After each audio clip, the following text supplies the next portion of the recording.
to the Southern Technologies Corporation training presentation for the SmartSCAN NG System.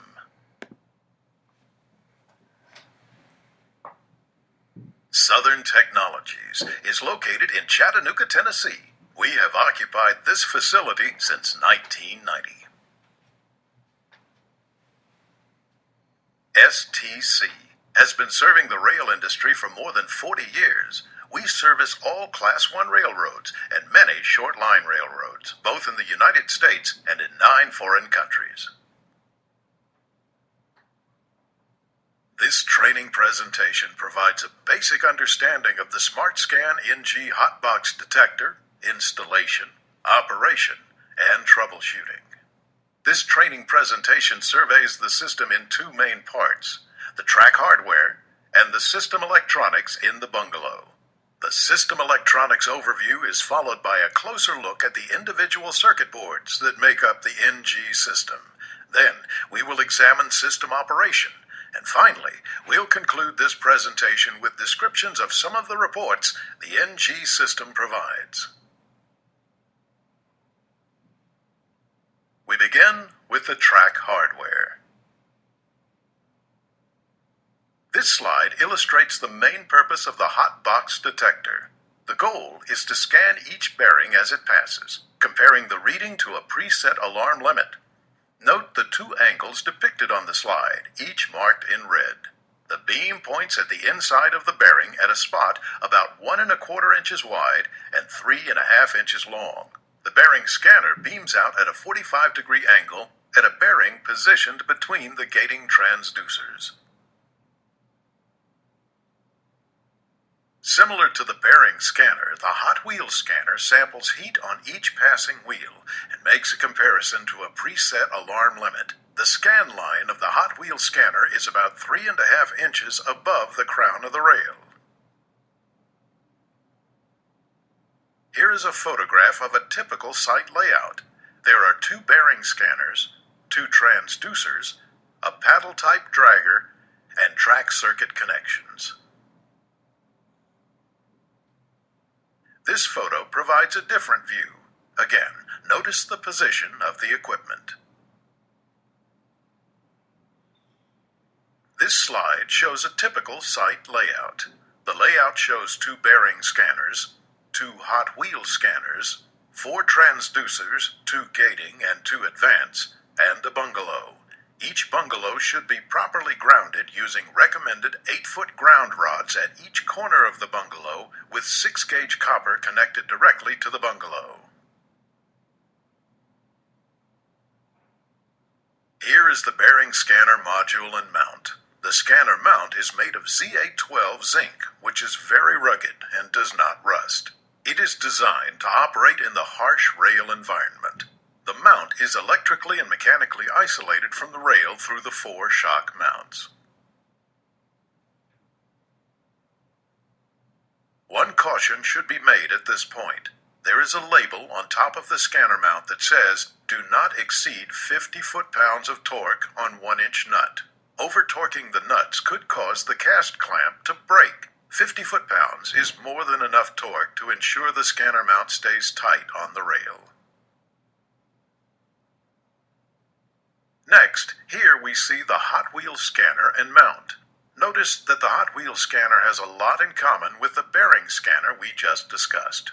In essence, they are identical scanners with one exception. The hot wheel scanner requires the red filter frame inside the scanner housing. Note that the clamp parts of this mount are the same as those on the bearing scanner. Consequently, these parts are interchangeable. Clamps from the hot wheel scanner can be used to clamp a bearing scanner and vice versa. The direction of scan for the hot wheel scanner is toward the center of the track. As with the bearing scanner mount, there is also a cautionary label on top of the hot wheel mount that says, "Do not exceed 50 foot-pounds of torque on 1-inch nuts." The hot wheel mount provides for 2 grounding connections and has an opening for an airline attachment. This spacer kit is provided with each hot wheel mount. It should only be necessary to use this kit at locations running 115-pound rail. When beginning field installation of a new location, placement of the bearing scanners should be first. Start by selecting a crib that provides good tie spacing of at least 14 inches and that the ties are parallel with each other. Mount the first scanner to the rail. Use triangulation to place the second scanner opposite. The direction of scan is determined by the direction the large oval hole in the scanner is facing. When placing a scanner mount, it is important to choose the correct direction of scan. All scanners in the northern hemisphere should be placed scanning in a north or east direction. Compass direction is intended because there are occasions when a track is labeled something different. Direction is important because of the possibility of sunspots, which can interfere with the scan. Since the scanner points at a 45-degree angle, it is possible for it to face directly at the sun. This can occur during periods of the year when the sun lowers toward the horizon, primarily in the winter. This is why north and east directions for the scanner are required. It is important to install the debris port and vented debris port covers to prevent rodents from entering the scanner mount. These two pictures show correct and incorrect mounting. The left picture shows good tie spacing and the ballast has been removed around the scanner base. The right picture shows the crib spacing is too narrow, with the scanner possibly touching the tie. If a scanner is making contact with anything, a tie, a rail clip, or ballast, spiking noise can be introduced into the system and cause false alarms. The scanner mounts should be freely hanging on the bottom of the rail. This is the 2500-512 AC scanner. This scanner is made up of 3 systems: heaters, shutter solenoid, and pyroblock. This picture shows the scanner cover. Before plugging a scanner into a system, it would be a good idea to check the identification plate to make sure you are installing the correct type scanner. This is the main body of the scanner. The heaters are controlled by the processor in the NG system. Its primary purpose is to keep the inside of the scanner dry and help melt snow in the winter. The heaters are set up on a cycle time. This table shows the length of time the heaters will be on with reference to ambient temperature readings. This is the pyro shutter insert on the Type 3 scanner. Notice the shutter solenoid and location of the pyro lens. This is the Type 3 pyro housing assembly. It is mounted in the bottom of the scanner and is the primary infrared input device for the system.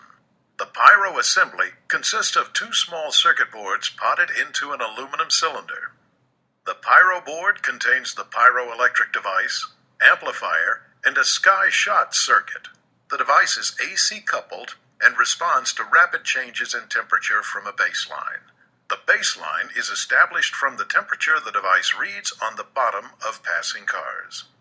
The sky shot circuit protects the baseline from rapid changes caused when a car that does not have a complete body passes over the device. Without the sky shot circuit, a car passing with an open body would cause the baseline to drop dramatically.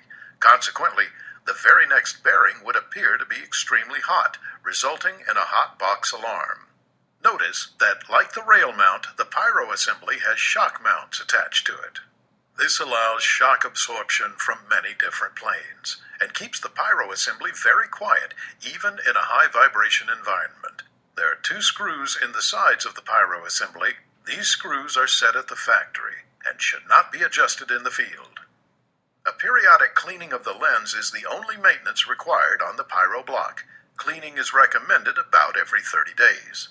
When cleaning, it is important not to overly scrub or use products that contain alcohol or ammonia.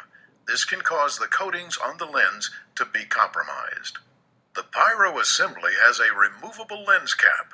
If the lens should become extremely scratched or deteriorated, a new lens can be installed. If you install a new lens, it will be necessary to recalibrate the scanner.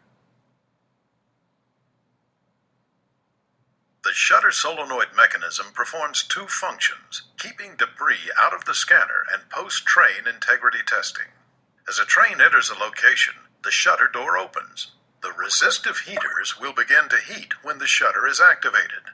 The door stays open through the entire train.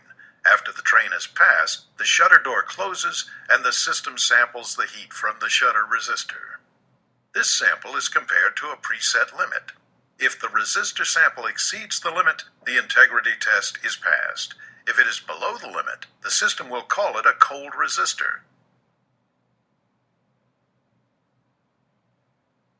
Each Type 3 scanner will be shipped with a black filter frame in place.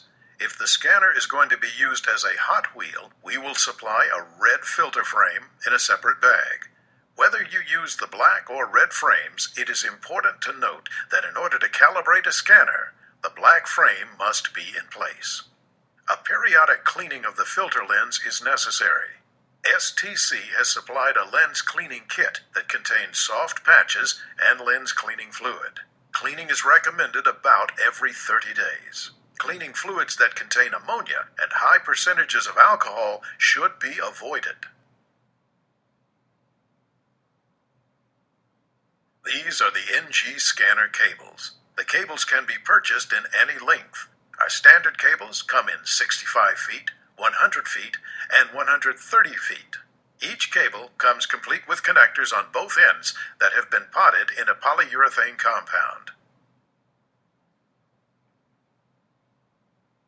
The scanner mounts are designed to be interchangeable from side to side. When mounting the cable, leave 6 inches of scanner cable from the mounting plate. Now let's move on to the STC transducer. Each system is equipped with 2 gating transducers. The transducer is made from a horseshoe magnet with about 3,200 winds of nylon wire. The wound magnet is then placed in a molded resin shell and potted with a polyplastic compound. This makes the unit weather-tight and keeps the magnet stable in a high-vibration environment. The transducer functions by creating a magnetic field around the crown of the rail. When a metal wheel passes through the field, it changes the field, creating a pulse from the transducer. One of the most frequent complaints regarding transducers is that they do not stay tight on the rail. STC has put together a group of locking hardware that has proven to be very effective in this regard. Each transducer comes with bolts, Nord-lock washers, and nuts. It is important to use all of this hardware correctly. The Nord-lock washers are a 2-piece washer system. If half the washer is lost, the Nord-lock will not work. Over-tightening the bolts can lead to problems as well. The plate bolts through the rail should be torqued 10 to 12 foot-pounds, and the bolts holding the transducer 8 to 10 foot-pounds. After the scanners have been positioned on the rail, the next step is to install the transducers. Each transducer comes with a mounting plate. STC produces 2 mounting plates, a plate stamped 112 to 131 pounds, and a large plate stamped 131 to 141 pounds. If your rail size does not match these plates, contact STC and we will inform you how to proceed. Use the tables in the manual to determine the correct measurement for the rail size you are working on. This table shows information for transducer 1. Measure from the back side of the clamp to the notch on the mounting plate. Use the plate as a template to mark accurate hole placement. It is important to have the plate tight against the top of the web.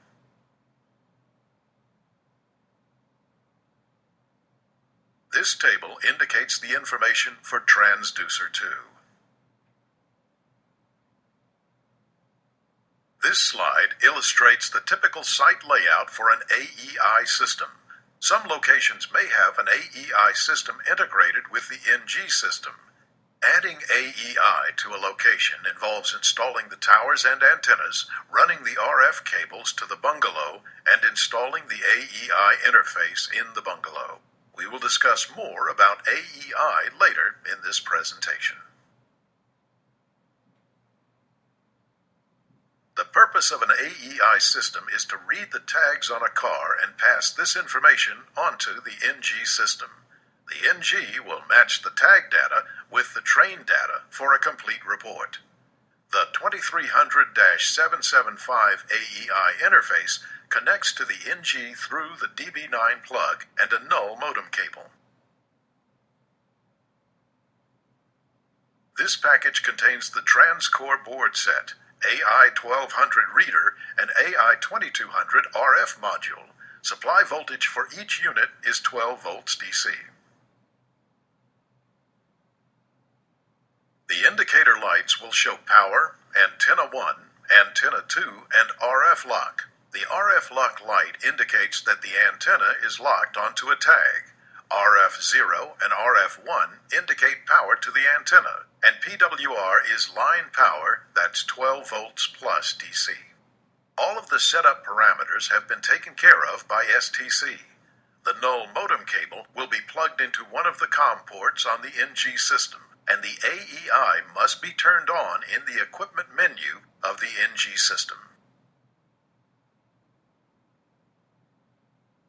This photograph shows the temperature probe components. There are three basic parts: the radiation shield, the EMI suppressor assembly, and the temperature probe circuit board. Over the years, there have been a number of changes to the temperature probe.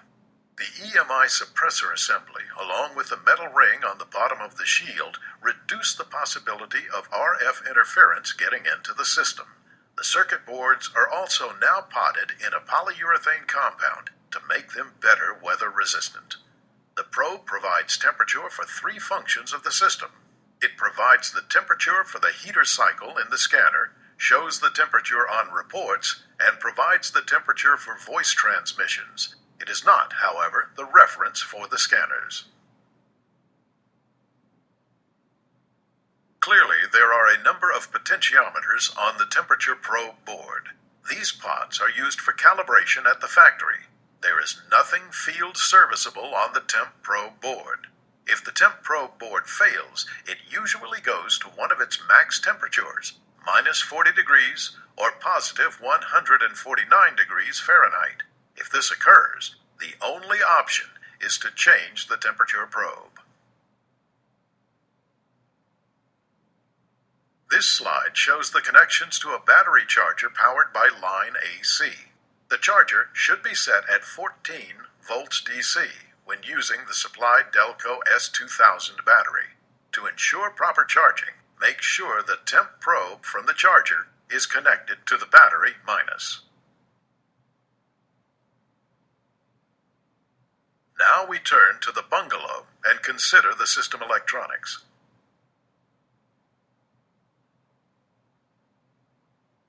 This is the SmartSCAN 2300-500 NG system. It is comprised of two main modules, the 2300-501 chassis and the 2300-502 System Interface Control Module. It has expanded capabilities above all previous hotbox detectors. More COM ports have been added to allow easier external equipment integration.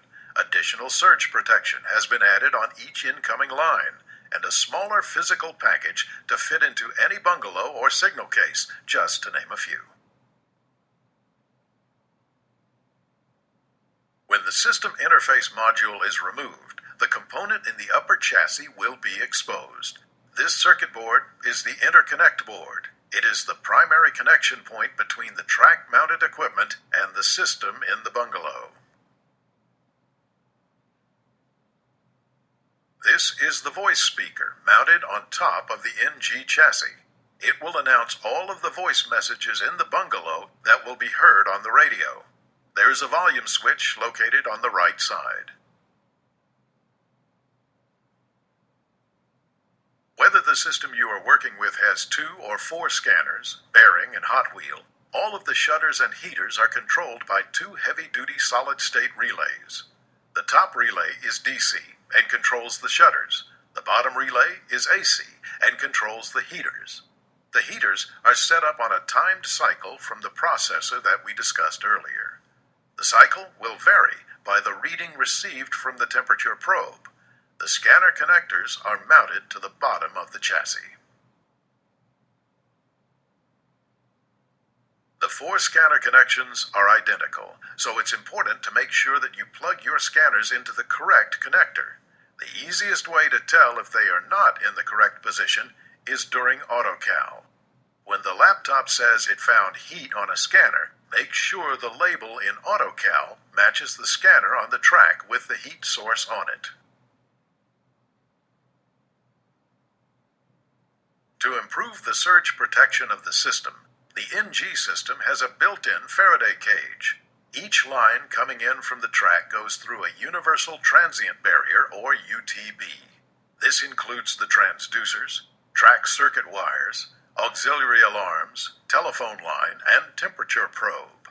The UTBs are closed-circuit devices. If you measure the resistance across one, input to output, and it is open, then it is bad or has been blown. Since we provide inputs for multiple auxiliary alarms, there will normally be a couple of UTBs that are not utilized and can be used as spares. Now, let's take a closer look at the System Interface Module. The 2300-502 System Interface Module is comprised of 3 circuit boards: the 2300-105 interface board, the 2300-100 EPCC board, and the velocity modem board. This picture shows the module with a velocity modem installed. The COM3 DB9 cable has been replaced with an RJ45 plug. COM6 has a null modem adapter added to make it possible to connect to the velocity modem with a laptop.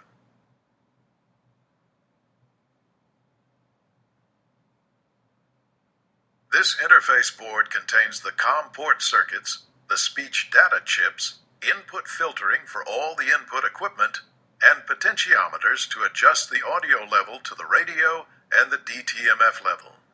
On the bottom right-hand corner of the board is a crowbar circuit. The crowbar circuit is there to protect the module from overvoltage levels. The crowbar circuit is set to open at 18 volts DC, and a red LED will illuminate. The loading jumpers for the transducers are located on this board, J201 and J202. The loading resistors offer 3 levels: 100 ohms, 220 ohms, and 470 ohms. All units are shipped with the jumper in the 100 ohm position. Using the loading jumpers will be covered later in this presentation. The NG systems offer 6 COM ports. COM1 will be the most common for laptop use. The configuration of the remaining ports will depend on firmware. On the side of the NG interface module is a bank of indicator lights. The label on the metal cover should show the identity of the lights. A full description of the lights can be found in the user's guide. The 2 lights on the top row are for the dual processors. The COM processor and reader processor light should be revolving on and off in a slow, steady pattern. These lights indicate that both processors are running correctly. If they're on solid or flashing rapidly, the system has encountered a problem. This may require flashing the program into one or both of the program chips. This is the 2300-100 EPCC board. This is the main processing board of the system. Each processor controls different functions of the system. The reader processor monitors train activity, alarms, talker messaging, and system integrity. The COM processor controls the serial ports and communication to modems and polling systems. There is a reference voltage potentiometer on this board. It will be set by STC at 5.0 volts DC. Now, let us look at operation of the system as we look at system setup, alignment, and calibration. Ensuring that the scanners are in the correct position is very important to the system. Alignment could affect the levels of temperatures that the system reads. First, mount the alignment fixture on the track, on the center of the transducers. When placing the alignment fixture on the rail, use the open side of the fiberglass channel as the mark. Then, using the same triangulation method used to place the scanners, make sure that the alignment fixture is square on the track. Insert the target sight into the alignment fixture and place the mirror block on top of the scanner. It is not necessary to determine magnetic center on the transducers. Physical centering is acceptable. To see where the scanner is looking, look through the hole on the target sight and see if the X is in the circle. There are two adjustments to scanner alignment, a vertical adjustment and a horizontal adjustment. If a vertical adjustment has to be made, loosen the 1-inch nuts and slide the scanner forward or backward on the rail. If a horizontal adjustment is necessary, move the 2 nuts on the clamp bolts up or down the threads to rock the base plate under the rail. This changes the cant angle, or the angle that determines where the scanner looks at the bearing. The alignment fixture has ruler scales on both the vertical and horizontal bars. The correct placement of the scanner is vertical, 18 inches plus or minus 1 inch, horizontal, 7 1/4 inches plus or minus 1/4 inch. When making a horizontal adjustment, be sure that the nuts are moving equally on each bolt to keep the scanner mount parallel to the rail.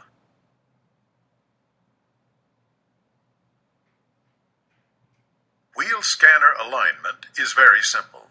Extend the bar of the alignment fixture all the way out. Measure down from the front and back of the mount. These measurements should be equal. Use the same 2 bolts that the bearing scanner uses for horizontal adjustment. Vertical alignment is not necessary, as long as both hot wheel mounts are sitting between the gating transducers.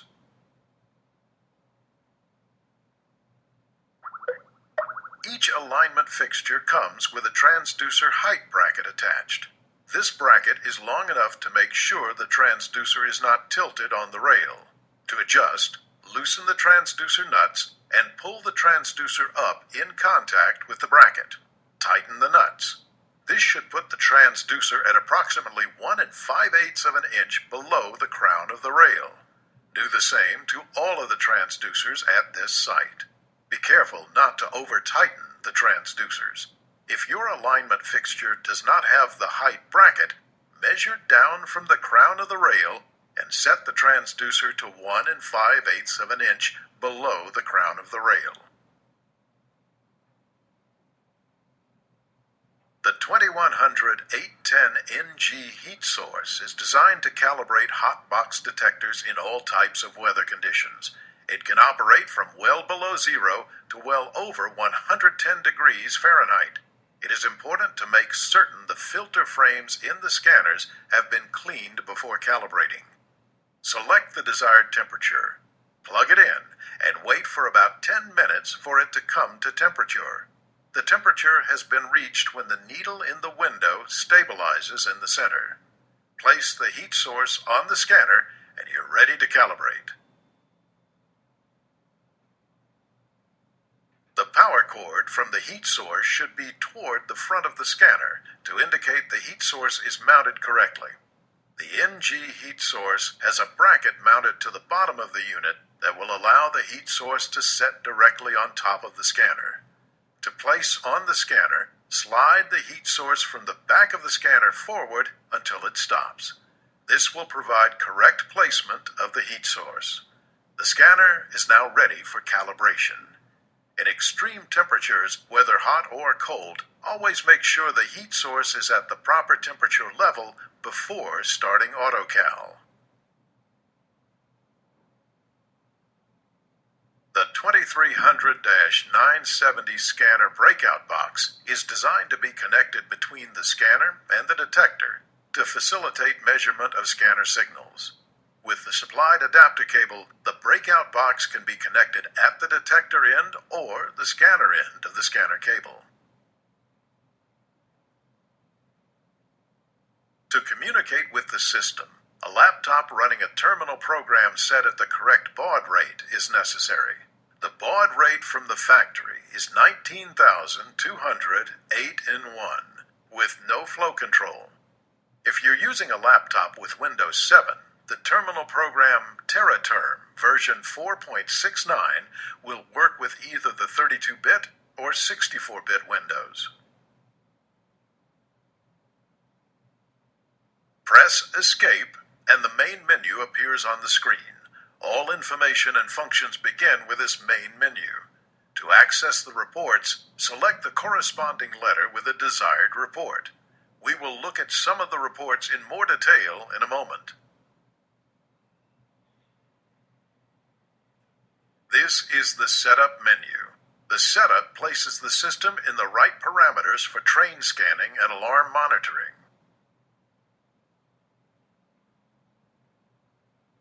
One of the functions of the Setup menu is Load Default Setup Parameters. When they are made available to STC, our software programmers will insert the correct data in the right location. The only thing remaining for the service personnel to add is the date, time, and milepost. This is the System Function menu. This is the menu where you will find many of the test functions on the system.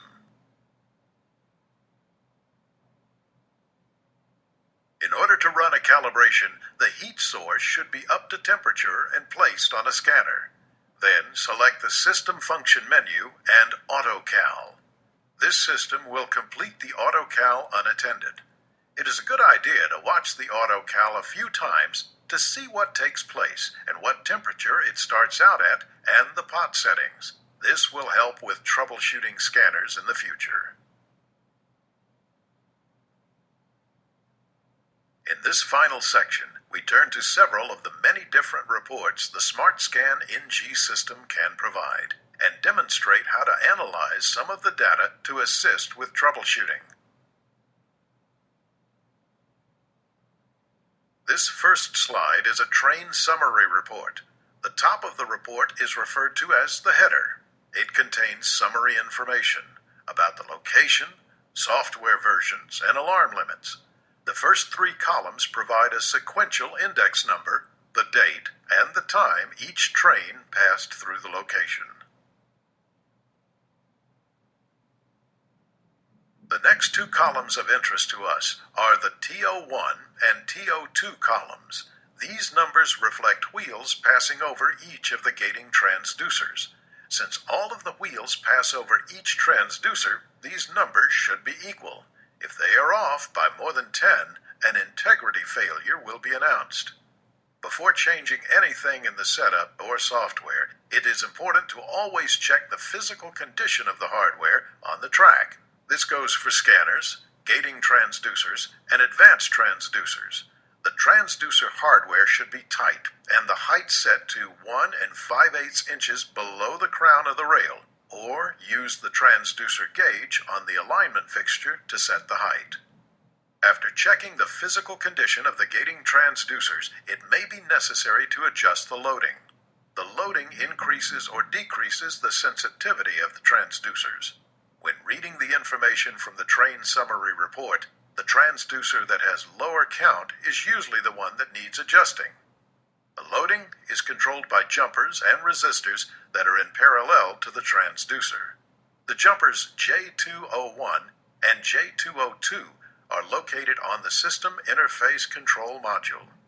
Each jumper has three possible settings: 100 ohms, 220 ohms, and 470 ohms.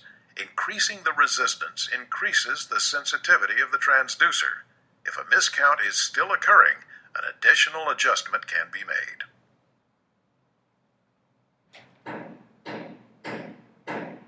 the scanners in a system are calibrated with the same heat source.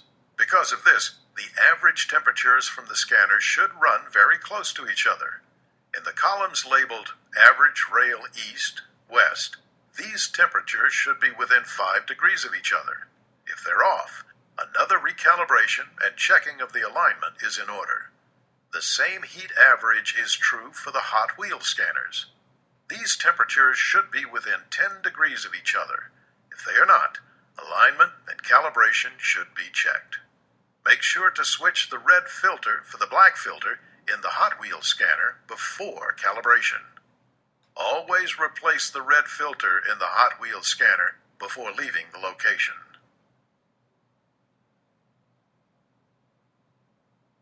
The AMB temp column is read off the temperature probe for a given train. If this temperature reads minus 49 degrees Fahrenheit or plus 150 degrees Fahrenheit, this indicates the temperature probe is faulty. The battery voltage is given for each passing train. The battery voltage should remain consistent among the trains in the summary. If the battery voltage is fluctuating, it could indicate charging problems or a battery going bad. You should see no more than a 1-volt difference from train to train, whether the system is operated on AC power or solar. At a solar location, the battery voltage will decrease from train to train during periods of darkness. This is normal. The concern should be if the voltage changes dramatically between sequential trains. The train detail report expands on the information from the train summary report. The header information is similar to the train summary report, providing date, time, speed, number of axles, direction, milepost, temperature, and battery level. Just below the header is a section labeled Rail. This rail section can provide critical troubleshooting information.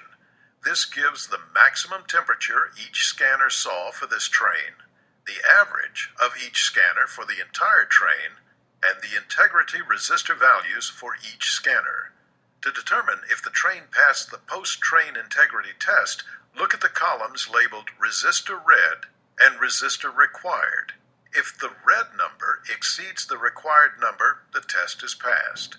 The next column, labeled CF, stands for correction factors. If the correction factors are above 25, it would be a good idea to look a little closer at that rail, as this may indicate that the shutter is not working properly. If hot wheel scanners are present, a section will appear just below the rail section with the hot wheel information.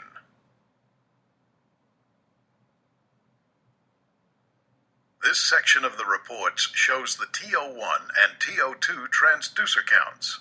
This information is the same as the summary report. The filter columns refer to performance issues of the transducers. Filter A refers to the pulse width filter, which is set at 3 milliseconds. Any pulses on the transducer less than 3 milliseconds will be filtered out, and the counter will be incremented. Filter B refers to the timing between transducer pulses and is set for 300 milliseconds. This means if a pulse is received and then a second pulse is received in less than 300 milliseconds, the second pulse will be filtered and the counter incremented. This section shows the current firmware versions in the system. This section of the train detail report is the system alarm or integrity failure messages. This is essential to troubleshooting, as this area will provide written messages about system performance and will direct the technician to the specific part of the system that requires attention. The messages can include some of these: cold north rail, cold south resistor, and high-range transducer miscount. By using these messages, a technician can find a connection to a specific module in the system and make the repair or replacement. A complete list of these messages can be found in the STC User's Guide.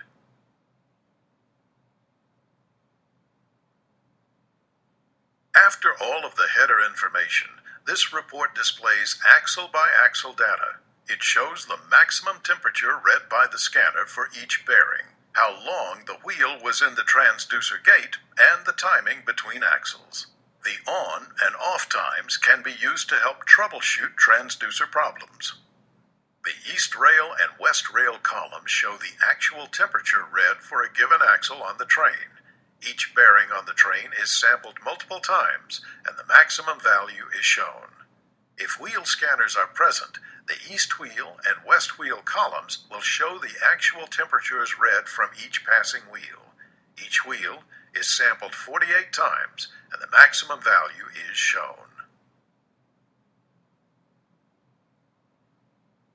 The on time indicates how long the axle was in the gate in milliseconds.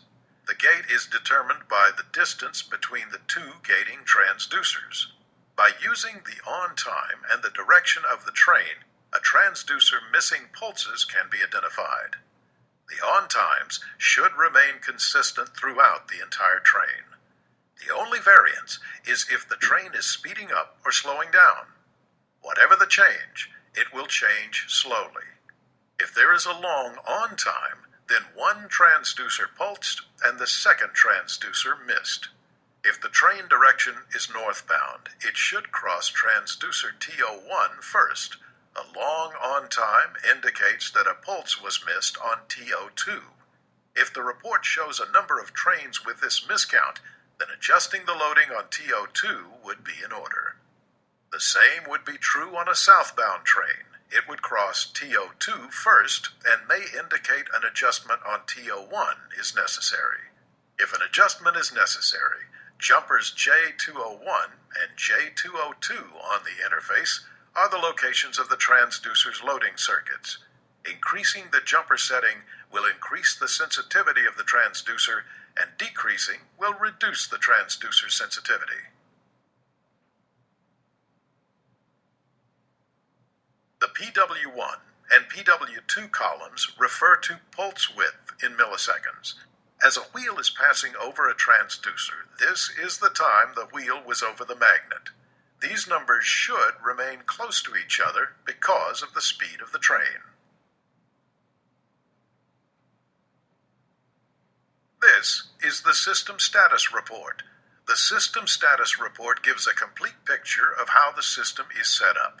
It shows all the alarm settings, the equipment setup, the status of the messages, and the software versions installed. After all the setup is complete, a hard copy of this report at each location can be useful if something gets changed accidentally. The first part is the header. This information is similar to the train summary report. The alarm limit section shows all of the alarm limits. The alarm limits are normally determined by the railroad. A complete explanation of all the alarms is available in the user's guide. The equipment section of the report allows the user to customize the hardware profile for each location. Some locations may have different hardware, such as Hot Wheels or high-wide detectors. There are 3 components in this section that call for some additional explanation. First, the winter cycle. The winter cycle was put in place to assist areas of the country that have a large accumulation of snow. This option will increase the time the heaters are on. In the coldest temperatures, it will double the heater cycle time. Second, the gate distance is the distance from center to center of the gating transducers. The gating transducers are used by the system to calculate length of train and speed. If the correct physical distance in inches is not in the setup, some of the detector information will not be correct. The distance can be entered in tenths of an inch. Third, the selected modem. Currently, all of the new NG systems being delivered have a velocity modem installed. Software is still being developed for this application.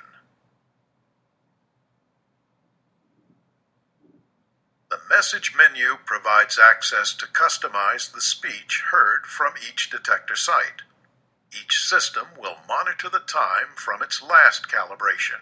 Those dates and times are available in this section. The COM port information is available in the Port Settings section. It is important to make sure that the COM port baud rates match any system being connected, a laptop or a polling system. The DCS parameters refer to a polling system. This section will vary depending on type of polling used. The next area shows the current software versions in the NG system and the date tested and serial number of the EPCC board. The last section of the system status report is the integrity resistor tables. After calibration has been complete, the system will say resistor test beginning in 20 minutes. After the 20 minutes has elapsed, the shutter test will begin. The shutter will open and close for 480 seconds. After all the samples are gathered, they are populated in the resistor table. There are 3 possible outcomes for the resistor table test: valid, invalid, or pending. Valid means the test was successful and the system is ready to go. Invalid means the temperatures the test expected to see are not on the table. It will try to run the test a second time. If it still fails, the label will remain invalid, and the interim test in the software will be used for post-train integrity testing. The interim test is 4 distinct time periods with fixed resistor values. It does not contain as many samples as the table. Checking scanner information, average heats, and resistors read on the train detail report can help determine if the scanner needs to be replaced. Pending means that the test is yet to be run. If the system has a train passing through the location before the resistor table has been run, the detector will use the interim test on that train and will restart the 20-minute counter. After 20 minutes, it will run the resistor table.